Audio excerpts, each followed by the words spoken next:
하나님 말씀은 요한복음 11장 1절부터 4절까지 같이 읽겠습니다. 어떤 병자가 있으니 이는 마리아와 그녀의 자매 마르다의 마을 베다니에 사는 나사로라. 이 마리아는 향유를 주께 붓고 머리털로 주의 발을 닦던 자여 병든 나사로는 그의 오라버니더라.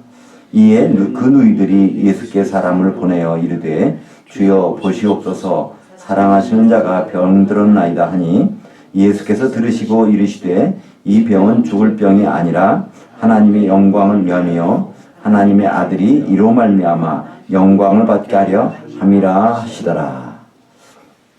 이해가는 요한복음 강의 21번째 시간입니다. 오늘은 요한복음 11장은 1절부터 57절까지 있는데요. 53절까지 내용을 가지고 나는 부활이요 생명이니 라는 제목으로 하나님 말씀을 상고하겠습니다. 요한복음은 21장까지 있습니다. 이제 오늘 11장이니까 딱 그냥 미드포인트 중간에 와 있습니다. 지금까지 중간에 와 있어요. 이 11장은 특별히 중요합니다. 모든 장이 다 중요한 의미가 있지만 11장은 특별히 아주 예수님의 사역의 전기를 이루는 것이죠. 요한복음의 1장부터 지금 10장까지 내용을 보면요, 다 예수님이 어떤 분이신지에 대해서 특징적으로 이렇게 말씀하고 있습니다. 요한복음 1장 14절에 보면 말씀이신 분이 육신이 되어서 우리 가운데 장막을 치셨다는 걸로 시작이 됩니다. 그래서 우리 주님은 장막을 치러 오신 것이죠. 그러니까 보통 이제 얼마 있으면 12월 25일 크리스마스라고 하는데요. 사실은 주님은 그 12월 25일 날에 오신 것이 아니라 장막절에 오셨다고 보는 것이 정확한 해석일 것입니다. 다른 날 장막절 놔두시고 다른 날 장막 치러 오실 필요가 없잖아요. 장막절이라는 것은 하나님이 정하신 절기인데 사람이 정한 것이 아니라 그때 오셨다는 것을 알 수 있죠.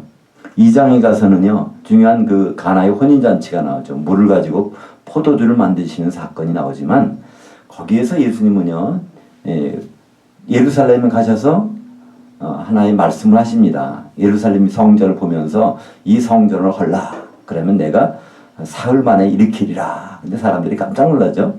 이거 46년 동안 헤롯 대왕이 이걸 지어준 건데 이건 무슨 수로 3일 만에 일으키겠느냐. 근데 거기에는 요한복음에서 2장 21절에 보면은 바로 성전된 그 자기 육체에 대해서 말씀하셨다.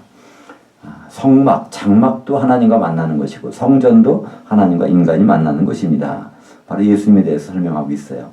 또 3장에 가면은 그 니고데모가 밤에 몰래 찾아오죠. 유대인의 관원인 니고데모가 찾아와서 예수님께 거듭나는 것에 대해서 물어봅니다. 그때 예수님은 거기서 말씀하시죠. 민수기 21장에 있는 내용을 가지고 광야에서 하나님을 원망하다가 이스라엘 백성들이 뱀에 물려 죽게 되죠. 그때 거기 장대에다가 놋뱀을 달아서 달아놓고 그걸 쳐다보는 사람들은 다 살았습니다. 그 말씀을 해주시죠. 바로 이 모든 그 독사의 저주에서 벗어날 수 있는 유일한 길, 장대에 달린 놋뱀을 바라보는 건데, 원래 이 장대에 달린 놋뱀이 무엇이죠? 십자가에 달린 예수님이시죠. 놋뱀이라는 거는요, 겉모양은 뱀이에요. 독이 없어, 놋뱀은, 그죠? 그리고 놋뱀이라는 것은요, 합금입니다. 구리하고 아연의 합금이에요. 하나님이시고 인간이신 그분이 거기에서 달리신다는 것을 말씀하고 계시죠.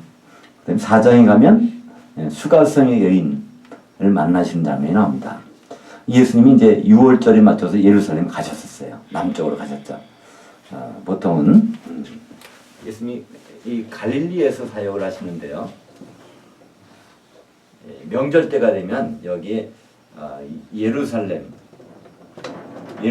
도시고요. 이 지역을 유대 지역이라고 하죠. 유대 지역으로 여기 가셨습니다. 여기에 중간에 뭐가 있죠? 요단강이 있죠. 요단강. 근데 갈릴리와 유대 사이에는요, 여기 사마리아라는 지역이 있습니다. 사마리아. 이루 다니면 지름길인데 사마리아는 혼혈 쪽이기 때문에 유대인들은요 거기는 아주 개취급을 합니다. 사마리아 사람들도 유대인들 아주 싫어하죠. 근데 예수님이 유대 땅 예루살렘에서 명절이 끝나고 유대에 계시다가 그런 말씀하세요. 내가 사마리아를 통과해야 하겠는지라 그러세요. 거기서. 그러면서 거기서 지나갔어요. 그 전반적인 내용을 보면요. 예수님이 굉장히 배고프셨어요. 시장하셨어. 제자들은요. 먹을 걸 가지고 동네로 가죠. 근데 나중에 제자들이 왔잖아요. 왔는데 제자들이 그런 거예요. 예수님 뭘 누가 잡수시고 갖다 드렸나? 예수님 뭐라고 하시죠? 내 양식은 아버지 뜻을 그걸 행하고 아버지 일을 온전히 이루는 것이니라. 그러니까 지금 여기 이 여자를 만나서 전달한 모든 내용들을 통해서 배불렀다는 거예요. 그 여자는 어떤 여자였죠? 남편이 5이 있었지만 지금 사는 사람도 남편이 아니고 6번째 사람이지만 그런 여자였습니다. 근데 우리가 그걸 나쁘게 볼 상황은 아니에요. 왜냐하면 남편이라고는 정식 결혼한 거니까 결혼을 5번 한 거니까 부정행위로 해서 어떤 음행한 그런 것은 아니란 말이죠. 한마디로 우리가 생각할 수 있는 것은 그 여자는 참 남편을 만나고 싶었어. 근데 참 남편을 만나지 못했단 말이에요. 성경에서 참 우리의 남편 되시는 분은 예수님이십니다. 예수님은 그 참 남편을 원하는 그 여자하고 대화하는 가운데 누가 참 남편인가? 바로 그리스도만이 참 남편이라는 것을 알게 해주시죠. 그래서 요한복음 4장에서는 참 남편 대신 우리 예수님을 거기서 보여주고 계십니다.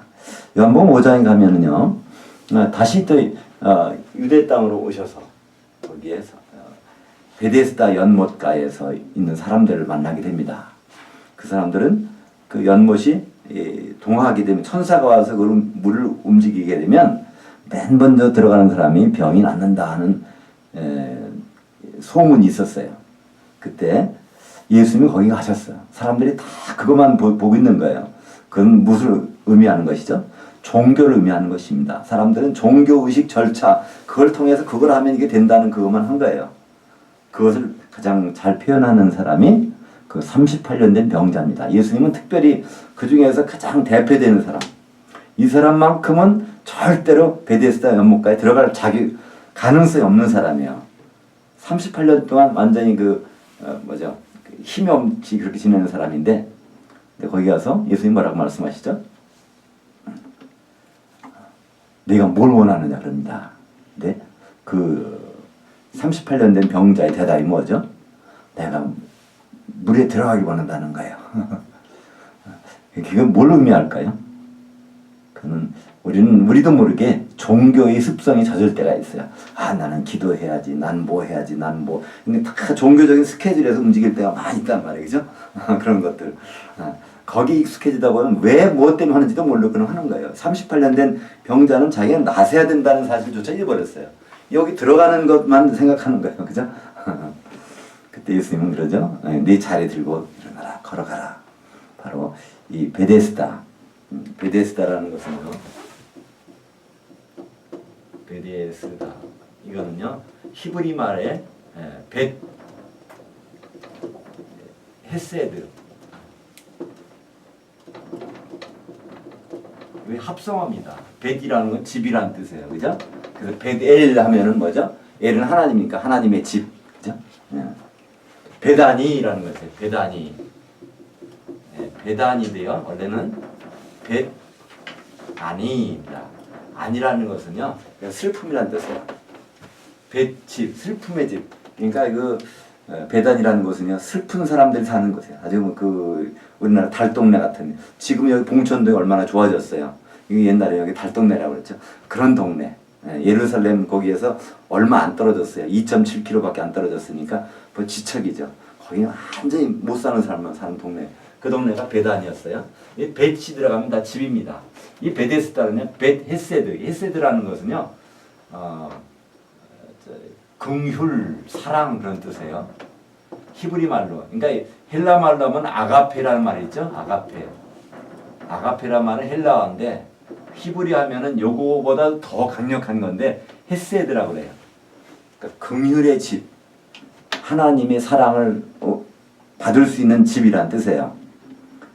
사람들은 그 베데스다에서 어떤 기적이 베풀어진다고 생각했는데 실제적으로 누구에게서 예수님이 베데스다라는 것을 설명하고 있는 거죠. 베데스다에서도 긍휼을 못 받고 있는 38년 된 병자, 예수님 만났더니 거기서 자리를 들고 일어나잖아요. 그런 분이라는 것을 말씀하고 있죠. 6장에 가면 오병이어의 사건이 나옵니다. 그죠? 기적이 나와요. 다른 복음서하고 차이점이 뭐라고 그랬죠? 다른 복음서에서는요, 사람들이 그냥 가면 허기져서 고생할까봐 예수님이 그들을 풍성하게 먹인 사건이다, 이렇게 기록하고 있는데, 요한복음에서는요, 때가 6월절이 가까우매 하면서 시작하시는 거예요. 6월절이라는 것은 어린 양이 이제 잡아서 피를 내고 살을 먹는 날이에요. 예수님이 생명이 떡이고 생명이 피라는 것을 그 6월절에 맞춰서 하는 과정에서 오병이어가 나왔다는 것이죠. 그죠? 그래서 6월절에 양이 되신 분, 그러니까 출애굽할 때 6월절 양이 굉장히 필요했어요. 왜 그렇죠? 피가 있어야 그러니까 그 집에서 사망 권세를 피해갈 수 있어요. 그죠? 문지방에다 피를 쭉 발라놓으면. 그리고 또 중요한 거는요, 뭐가 중요하다 그랬죠? 살. 고기를 먹어야 돼요. 그래야 그날 밤에 거기서 나가서 홍해까지 건너가야 하는데, 그 힘은요, 6월절 양의 살을 먹은 거란 말이에요. 우리도 지금 마찬가지예요. 6월절 양의 피만 가지고, 예수의 피만 가지고서는 우리는 신앙생활하는데 참 힘들어요. 그죠? 구원은 받았지만 구원으로는 끝나는 게 아니라 그때부터 시작인데, 신앙생활이. 그러니까 그분의 살을 먹어야 된단 말이에요. 내가 잃은 말이 영이요 생명이라. 우리 생명을 먹을 때 그분의 말씀을 먹는 수밖에 없어. 우리는 그래서 오병이의 사건을 통하여 예수님이 6월절에 양의 살과 피가 된다는 것, 그것을 우리에게 말씀해 주십니다. 7장에 가면요, 초막절이 나옵니다. 장막절, 초막절이죠. 근데 예수님은 마태복음 이제 그 5장에 보면 내가 율법을 다 지키러 왔다 그러세요. 율법을 폐하러 온 게 아니라 완전히 하러 왔다 그래요. 그런데 초막절날 이분이 예루살렘 안 가세요. 동생들은 먼저 갔어요.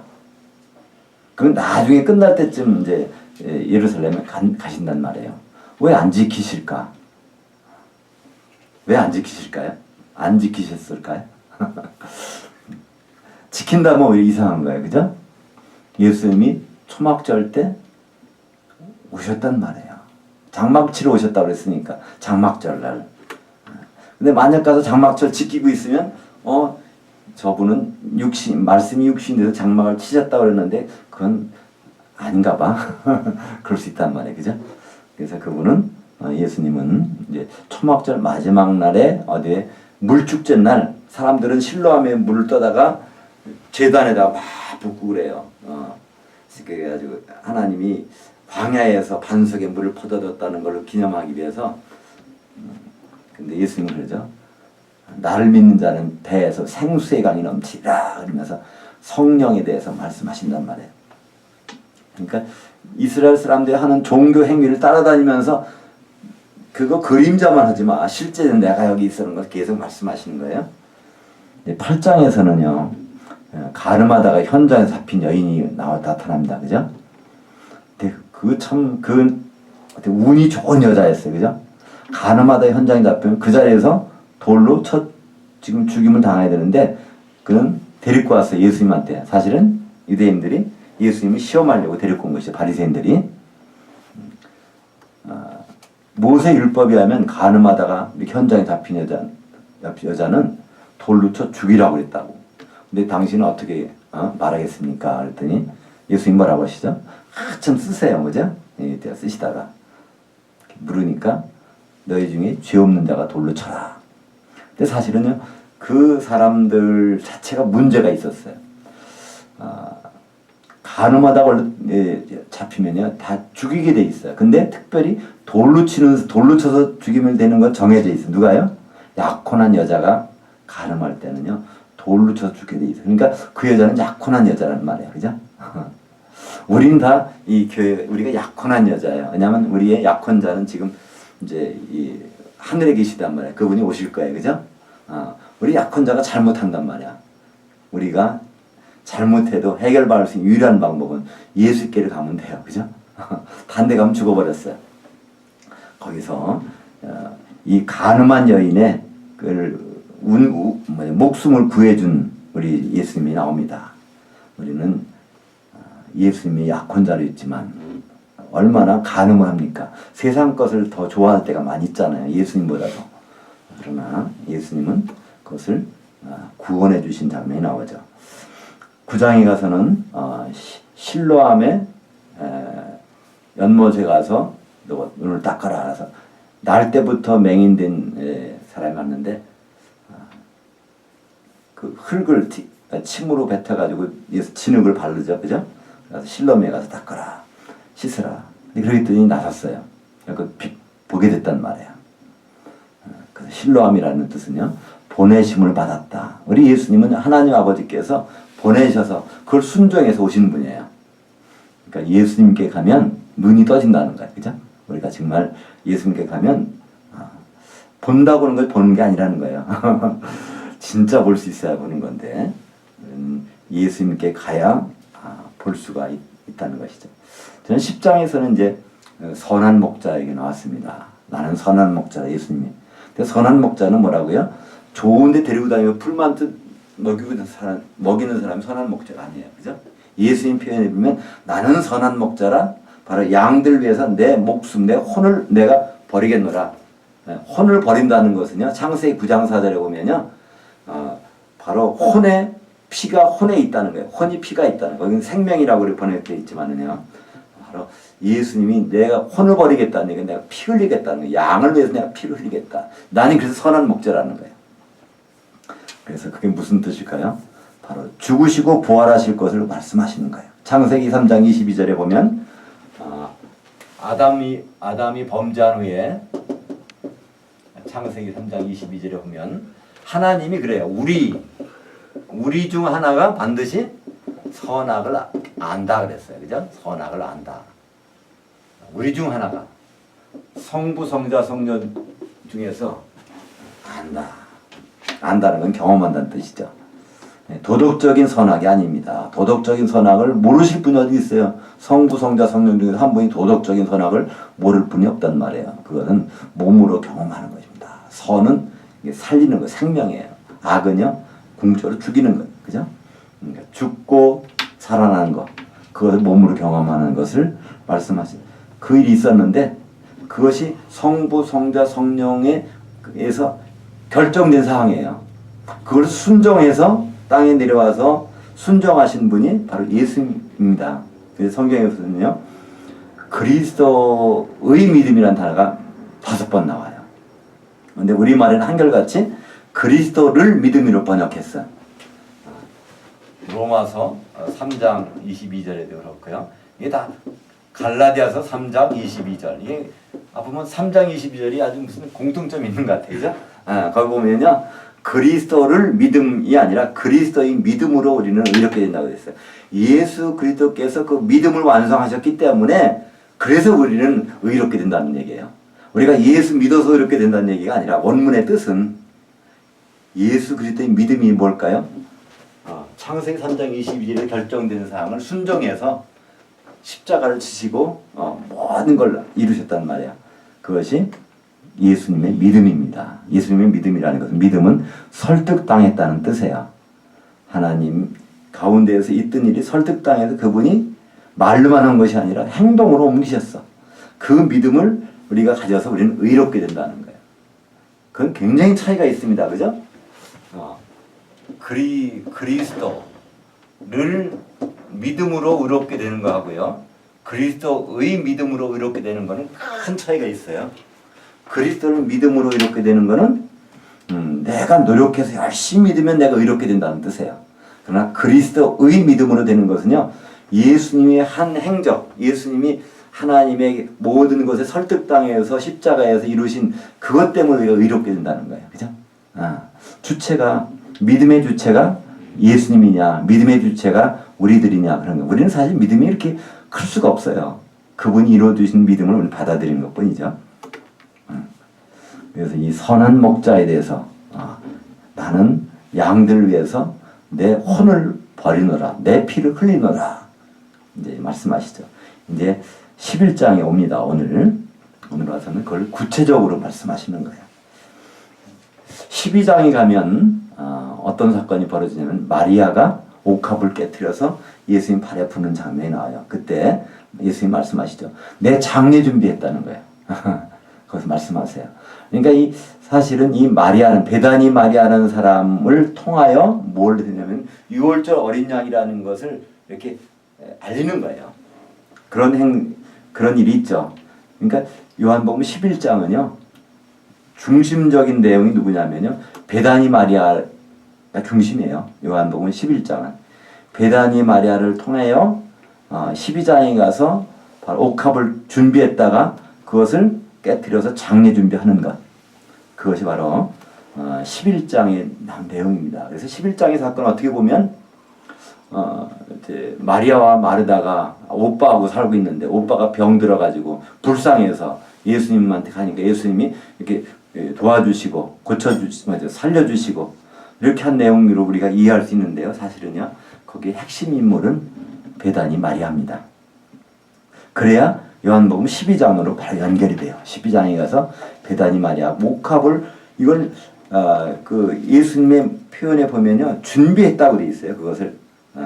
그것을 간직해 놨다는 거예요. 예수님이 장례식에 쓰려고 간직했던 것을 장례식 날짜가 다가오니까 그걸 갖다가 이제 예수님의 발에다가 몸에다가 붓는 장면이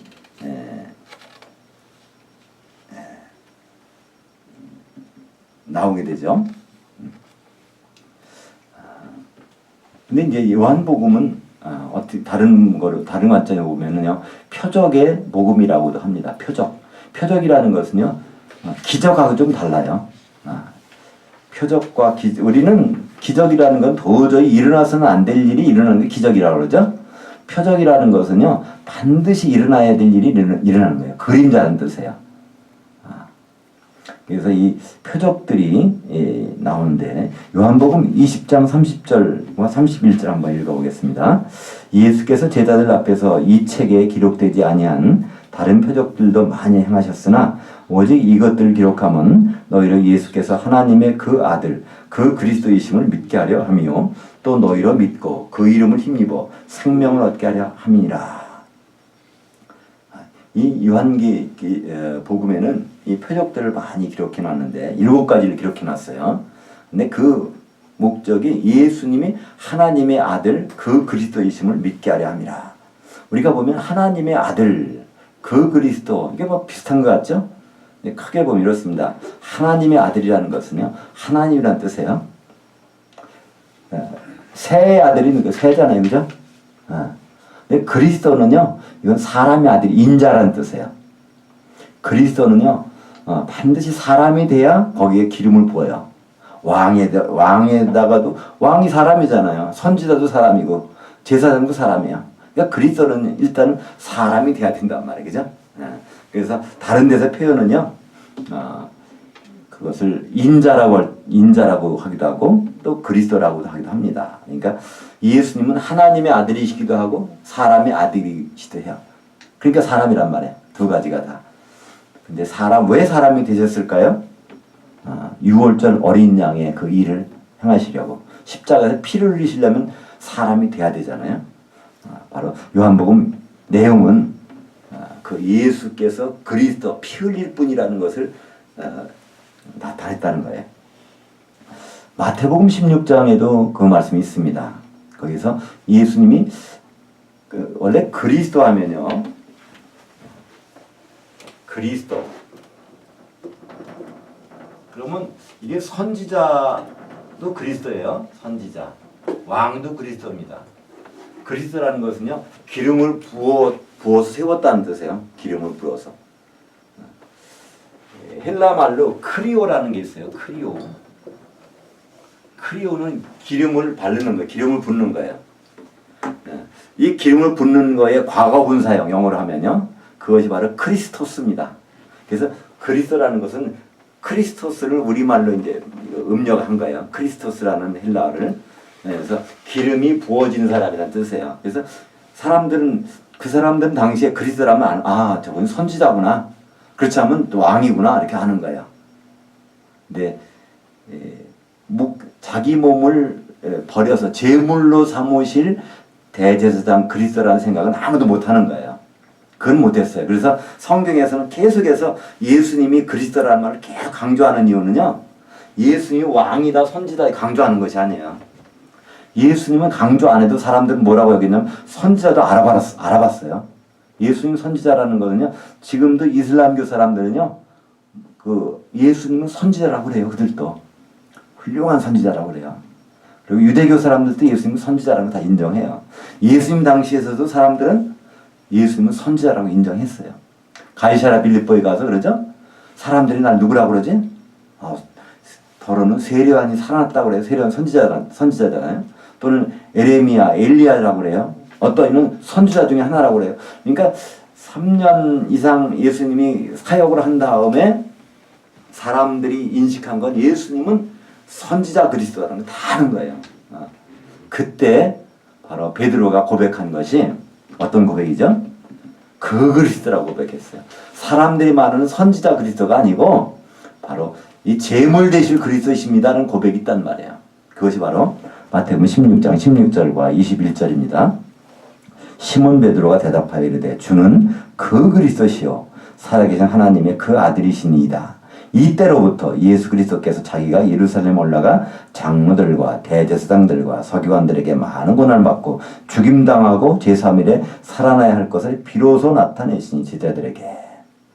그러니까 베드로가 주님은요 그 그리스도 제물 되실 그리스도잖아요 했더니 예수님이 그때로 처음으로 그래 맞아 나는 이제 예루살렘에 가서 고난받고 죽고 부활해야 돼 이거 말씀하셨다는 거예요.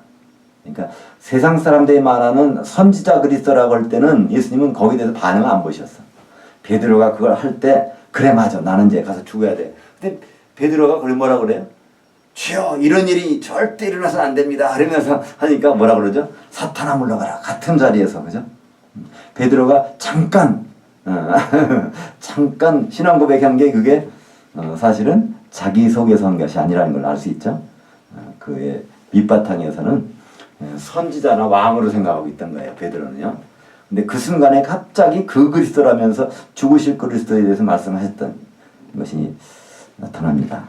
바로 요한복음 20장 31절에 하나님 그 아들 그 그리스도 마태복음 16장 16절에 그 그리스도 하나님의 아들 똑같은 결국은요 6월절 양으로 죽임당하실 바로 분 그리스도라는 것을 고백하고 있습니다.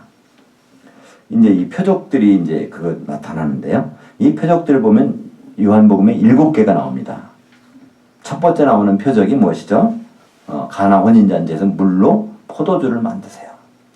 그건 무슨 뜻일까요? 물은 무생물이야. 이게 생명이 없어. 포도주는 생명체란 뜻이에요. 그죠? 바로 생명을 이렇게 일으키시는 분이라는 의미를 갖고 있어요. 4장에 보면 왕의 신하의 아들을 고쳐주세요.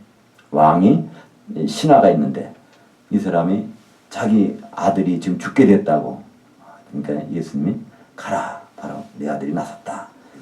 이거 죽게 된 거 생명 주시는 거예요. 그죠? 5번째 5장에 보면 3번째 표적이 나옵니다. 38년 된 병자. 이거 결국 생명을 몸에 넣어준 거예요. 그 다음에 6장에 보면 2개가 나오죠. 표적이 오병이어의 사건.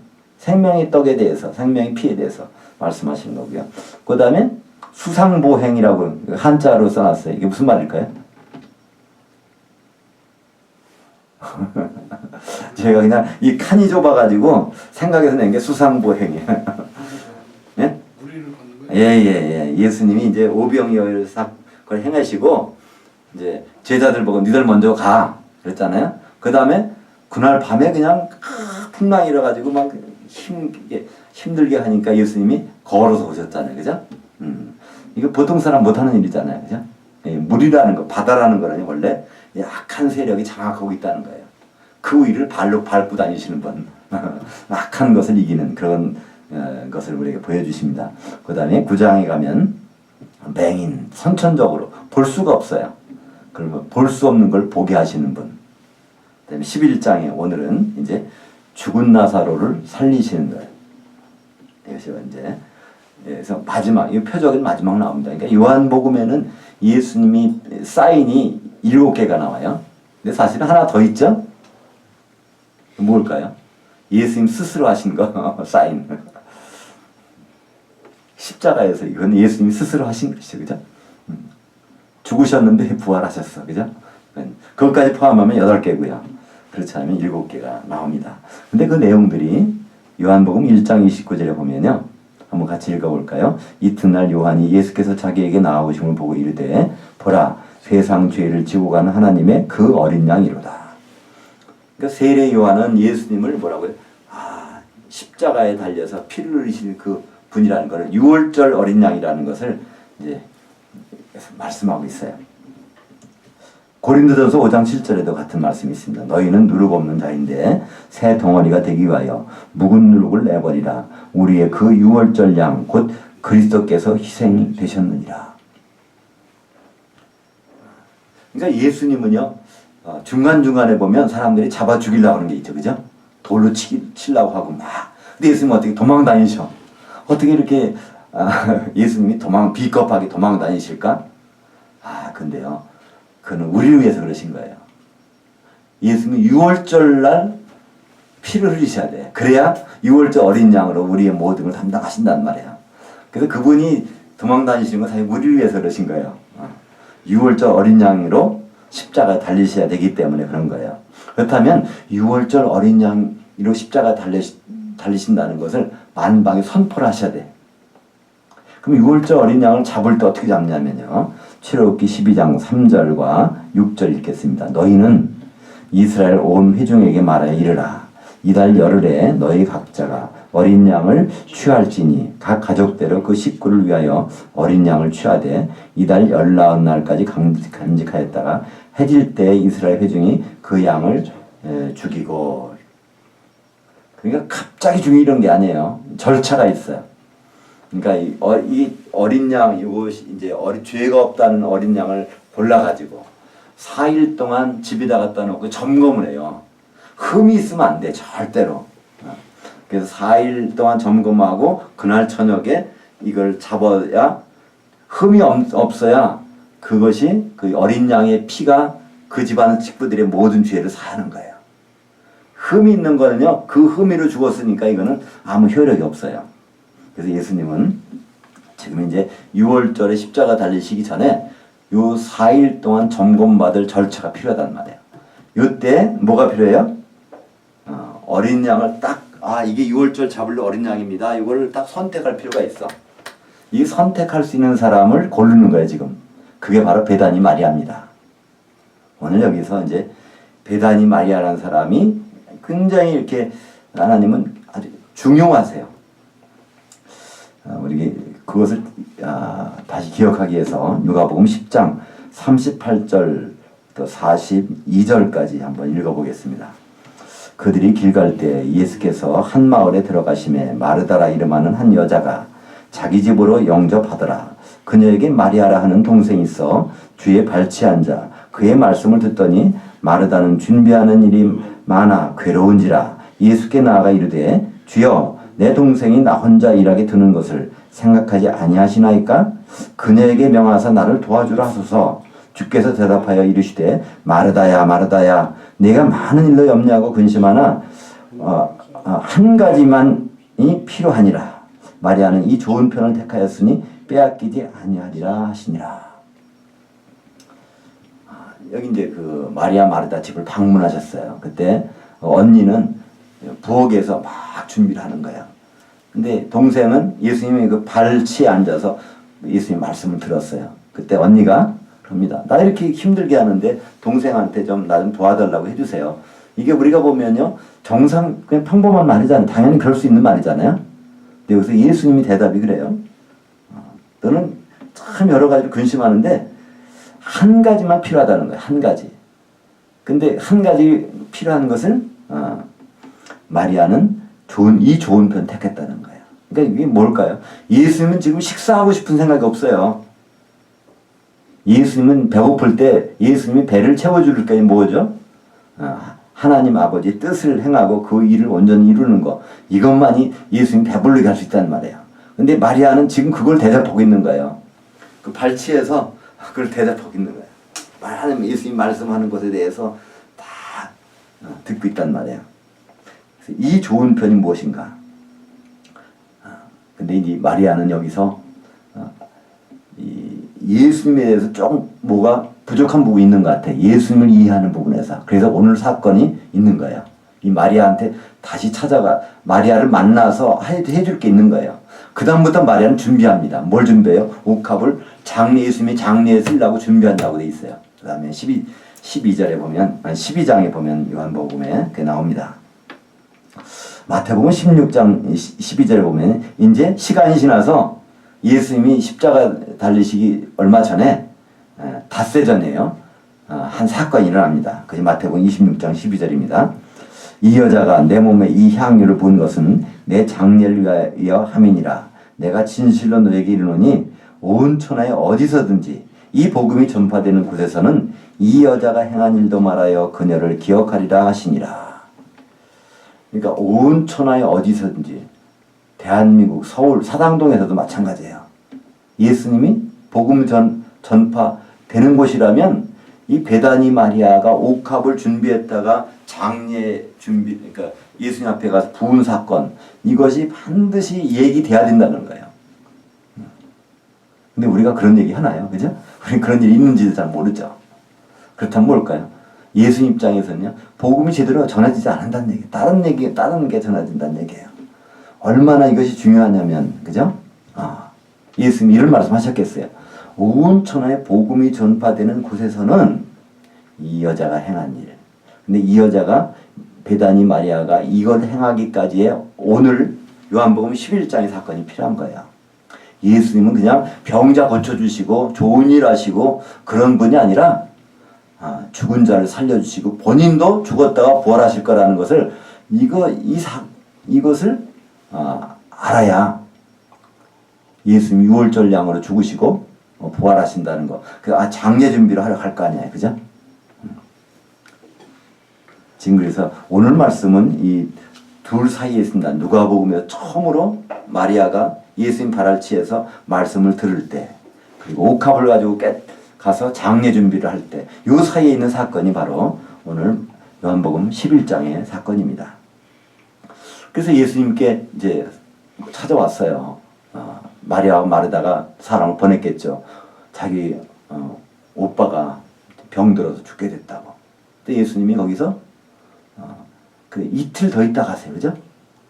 그냥 바로 가는 것이 아니라 이틀 더 있다 가셔. 왜 그랬을까요? 근데 그 사건을 딱 보면서 지금 오히려 이런 거예요. 나사로가 죽어간대요 했더니 예수님이 거기서 하시는 얘기가 요한복음 12장 23절 볼까요? 예수께서 대답하여 이르시되 인자가 영광을 얻을 때가 왔도다. 내가 진실로 너에게 이르노니 한 알의 밀이 땅에 떨어져 죽지 아니하면 한 알 그대로 있고 죽으면 많은 열매를 맺느니라. 사실 여기 이제 12장에 가서 이 말씀이 나오는데요. 그러니까 죽고 부활하는 사건이 요것이 뭐예요? 영광을 얻는다는 거예요. 그래서 그죠? 영광이라는 것은요. 영광이 무엇일까요? 딱 질문 받으면 뭐라고 잘 안 떠오르죠, 그죠? 영광이 무엇일까? 아주 찬란한 빛인가, 뭔가, 그죠? 영광이라는 거는요, 드러난다는 뜻입니다. 표현된다는 거예요. 하나님이 하나님됨이 표현되는 거예요. 예수님이 예수님됨이 표현되는 거예요. 그게 영광이라는 거예요. 그러니까 인자가 영광을 얻는다. 오늘도요, 여기에 예수님이 죽었다가 살아나는 거, 그게 영광이에요. 하나님만이 하실 수 있는 일이 나타나는 거예요. 그죠? 오늘도 보니까 병들은 나이다 했더니 4절에서 하나님이 영광을 위하고 하나님 아들이 이런 말미암아 영광을 받게 하라 함이라. 그러니까 예수님은 병자만 고쳐주신 정도가 아니라, 그죠? 사람의 좋은 말 해갖고 마음의 위안을 주는 분이 아니라 죽었어도 살려주시는 분이라는 것을, 그게 바로 영광이에요. 하나님만이 하실 수 있는 일이 나타나게. 그러니까 하나의 어떻게 보면 나사로도 예수님께 사용된 거예요. 그죠? 이게 죽어서. 근데 이때 어떻게 할까요? 예수님 바로 가시면은 안 고쳐줄 수 없잖아요. 죽으러 가는데 죽게 내버려 주시면 이상하잖아요. 그죠? 근데 그러니까 일부러 이틀 더 유하시는 거예요. 안 가고. 왜요? 아예 죽어버리게. 죽어버려야 부활이 있을 수 있잖아요. 일단 가면 어떻게 안 고칠 수 있어요. 울고불고 할 텐데. 그죠? 가서 미리 가면 이게 다 거기서 예수님 뭐 그냥 손도 안 대도 가기만 하셔도 이게 살아나야 될 거예요. 그죠? 근데 일부러 안 가신단 말이에요. 15절 한번 같이 읽어보죠. 내가 거기 있었지 아니한 것을 너희를 위하여 기뻐하노니 이는 너희로 믿게 하려 함이라. 그러니까 내가 참 거기에 있지 않은 것, 그 미완료라는 것은 과거 진행형이에요. 내가 그곳에 아플 때, 나사로가 아플 때 거기가 없었던 것이 천만다행이야 그런 뜻이에요. 왜냐하면 내가 있었다면 죽기 전에 치료를 해줬을 텐데 그렇지 않고 아예 죽게 내버려둬서 그를 부활이 있다는 것을 내가 부활과 생명이라는 것을 알려줄 기회가 생겼단 말이야. 예수님이 영광을 얻으실 기회가 생겼단 말이야. 그래서 이제 거기로 갑니다. 그러니까 갔더니 맨 먼저 누가 나오죠? 그 언니가 마르다가 나왔어요. 그래서 듣고. 근데 거기 보면 마리아는 그냥 있었더라. 근데 마리아는 못 들은 것 같아요. 내용을 보면 나중에 마르다가 가서 예수 모셨다니까 뛰어나는 거 보면은 못 들었어. 그러니까 마르다는 예수 모셨다고 하니까 급해가지고 자기 동생한테도 알리지도 않고 그냥 뛰어나간 거예요. 그래서 마르다가 예수님이 여기 계셨다면 우리 오빠 죽지 않았을 텐데. 그렇잖아. 사실 그렇겠죠. 그죠? 예수님 있으면 죽게 내버려 두셨겠어요. 예수님이. 그때 예수님 뭐라고 그러죠? 다시 살아난다. 그랬더니 마르다가 뭐라고 합니까? 글쎄 부활 때는 살아나는 거 믿는다는 거예요. 근데 여기서 정말 그러면서 당신은 그리스도시요 세상에 오시는 하나님의 그 아들이신 줄 내가 믿어왔나이다. 27절에 그런 말 합니다. 마르다의 고백이 이래요. 이게 진짜 제대로 된 고백이었을까요? 정말 죽으시고 정말 그 그리스도 죽으실 그리스도라고 믿었냐는 거예요. 마르다가 그렇지 않다는 거예요. 만약에 여기서 마르다가 죽으실 그리스도라고 생각했다면 자기 동생이 옥합에 들어서 장례 준비할 때 마르다도 뭐 해야 돼요? 같이 해야 돼요. 근데 마르다는 그때 어떻게 하고 있었죠? 거기서 또 일하고 있어. 그 집에 와서 또 그때도 요한복음 12장에 보면 그렇습니다. 요한복음 12장 한번 같이 읽겠습니다. 거기 1절부터 7절까지 6월절 엿새 전에 예수께서 베다니에 이르시니 이곳은 예수께서 죽은 자 가운데서 살리신 나사로가 있는 곳이라. 거기서 예수를 위하여 잔치할새 마르다는 일을 하고. 지금 일할 때가 아니에요. 예수님 장례식 준비해야지. 그죠?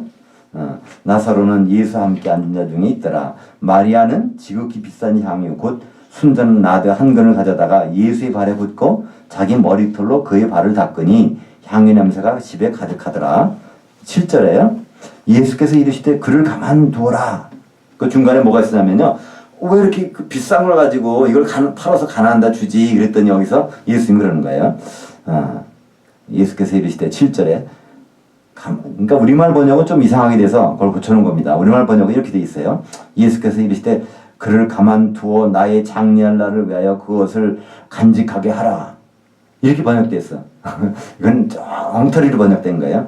제대로 된 번역은 킹제임스에서는 제대로 번역돼 있더라고요. 거기서 본 건 킹제임스 옮겨놓은 건데요. 예수께서 이르시되 그를 가만두어라. 나의 장례할 날을 위하여 그것을 간직하였느니라. 이미 간직해왔다는 거예요. 옥합을 마리아는요 자기 결혼 때 쓰려고 모아둔 게 아니라 예수님 장례식을 위해서 이걸 다 간직해뒀던 것을 지금 쏟아놓고 있다는 거예요. 예수님이.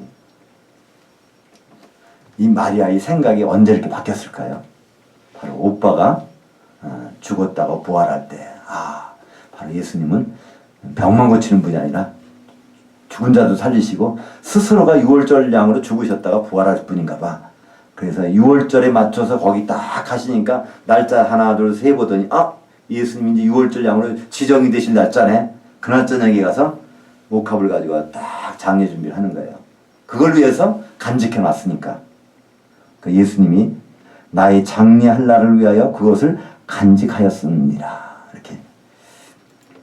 그러니까 여기서 마르다의 고백이 사실이 아니라는 걸 알 수 있죠. 그 마르다는 언니는 그때도 예수님을 그리스도라고 했지만 죽었다가 부활하실 그리스도로 생각한 적이 없어요. 그러나 그 마리아는 이번 계기를 통하여 그것을 절실하게 깨닫게 됩니다. 32절 보면요. 이때 마리아의 상태를 볼 수 있어요. 32절 마리아가 예수 계신 곳에 가서 배웠고 그 발 아래 엎드려 이르되 주께서 여기 계셨더라면 내 오라버니가 죽지 아니하였겠나이다. 그때까지만 해도 마리아는요. 예수님을 좋아하긴 했어. 참. 그러나 그냥 병자 고치는 정도로만 생각했다는 거예요. 이때까지. 근데 이 뒤에 사건을 통하여 마리아는 뭐로 돼요? 이제 예수님 장례 준비를 해야 되겠구나. 6월절 다가오면 그런 일이 벌어지겠구나. 이 터닝 포인트가 되는 거라는 볼 수 있죠. 만약에 오늘 요한복음 11장이 사건이 없었다면 여전히 마리아는 평범한 마리아였을 거예요. 예수님이 온 천하에 복음이 전파되는 곳에 이 여자가 한 일을 와서 말해서 꼭 기억나게 하겠다는 말씀이 없었을 거예요. 그러나 오늘 여기서 예수님을 다시 봅니다. 그전에는 발치에서 말씀만 듣고 막연히 알았었는데 예수님은 바로 부활이요 생명이라는 것을 오늘 사건을 통하여 깨닫게 된 것이죠. 근데 이제 많은 사람들이 이 부활에 대해서 마르다도 그랬어요. 마지막 때 우리는 부활할 거 다 안다는 거예요. 마르다도 고백했어요. 근데 그 고백이라는 것은요. 유대인들도 부활을 믿었어요. 바리새인들은 사두개인은 안 믿었지만 근데 그들이 믿은 부활과 예수님 말씀하신 부활은 다릅니다. 우리가 생각하는 부활은요. 이 몸이 죽었다가 부활한다고 생각해요. 그러니까 아주 시체들도 그러죠. 아주 그냥 화장도 해가지고 그런 나중에 깨어날 때 그런 모습으로 깨어나게. 서양의 기독교 문화가 다 그래요. 얼마나 그 시체들을 아주 화장을 잘하는지 몰라요. 아주 심을 때보다 더 뽀얗게 아주 그죠? 보통 우리가 살았을 때는요 얼굴이 그렇게 편안하지 못하잖아요. 세상 근심을 다 생각해야 되니까 내일 뭐 해야지 뭐 이런 것들이 지다 보니까 얼굴이 편안하지 못해. 근데 그러니까 운명한 분들을 보면 얼굴이 되게 편해요. 일반적으로. 거기다 화장까지 딱 해놔 보세요. 그러니까 이렇게 부활하게 원한다는 그런 뜻이에요.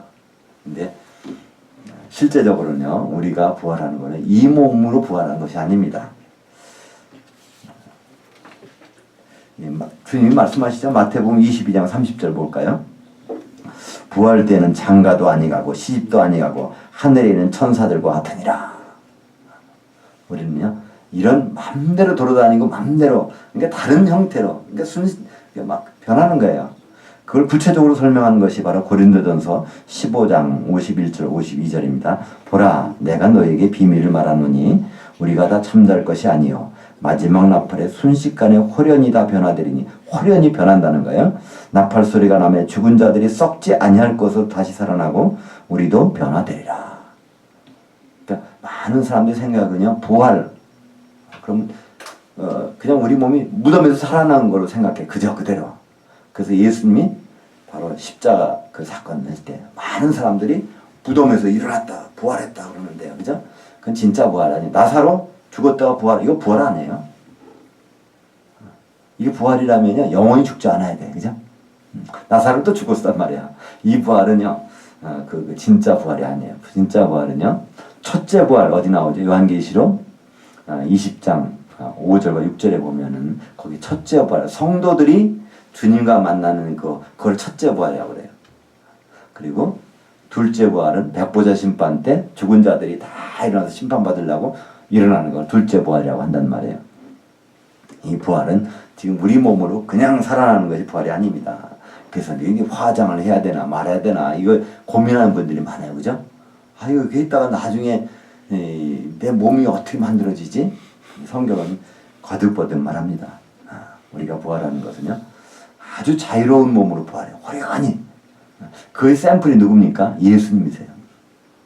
그래서 제자들이 부활한 예수님을 못 알아봐요. 두 번째 만났으면 알아보려야 될 거 아니에요. 그죠? 첫 번째 어디서? 마리아가, 막달라 마리아가 알아보죠. 그죠? 동산직인 줄 알았는데 예수님이다라 해서 알아보는 거예요. 그 다음에 그날 저녁에 제자들이 무서워서 문 잠고 있는데 거기 예수님 싹 들어오셨어. 그죠? 제자들이 깜짝 놀라서 두려워 떨고 있었어요. 그때 예수님 뭐라고 그러죠? 평안한 나라, 편한 나라는 거예요. 그러면서 뭐죠? 여기 좀 자국을 보라는 거예요. 여기다가 손도 넣고 손가락 넣어보라는 거예요. 그 정도로 완전히 새로운 분이 된 거예요. 새로운 모습이. 그러니까 그거 겨우 봐야 저분이 예수님이구나 알 정도로 바뀐 거예요. 그러고 나서 또 갈릴리에 가서 또 만납니다. 그죠? 예수님 갈릴리에서 만난다고 해서 가긴 갔는데 예수님이 안 계셔. 어떤 사람이 고기는 굽고 있는데 그분이 예수님이 안 같아. 그래서 배 타고 고기 잡으러 갔는데 그분이 고기 굽던 분이 얘들아 그러니까 거기서 사도 요한이 예수님이다 그러니까 베드로가 겉옷 얼른 입고서 배에서 먼저 뛰어내려오잖아요. 그죠?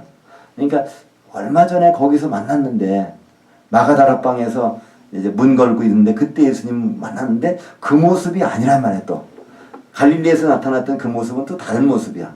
요한계시록 보면요. 거기는 예수님의 모습들이 계속 바뀌어요. 힘센 천사, 어린 양 같으시니 얼마 전에 죽임을 당한 분 같으시니 뭐 계속 그러니까 예수님이 수시각각으로 변한단 말이야. 이 부활하는 우리의 몸은요 고정된 게 아닙니다.